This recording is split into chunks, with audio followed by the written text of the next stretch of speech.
Так, мынау берген ссылка бойынша достарыңызға жібересіздер да.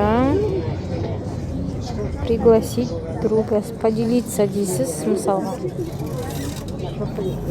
Сол бойынша ссылкамен шақырасыздар достарыңызды.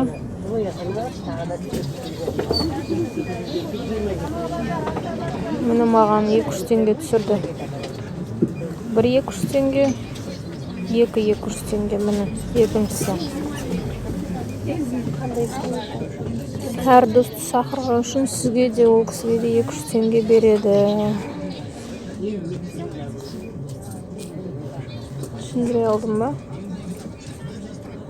Мына жерде профильден ссылкасын копировать етіп қоя саласыздар.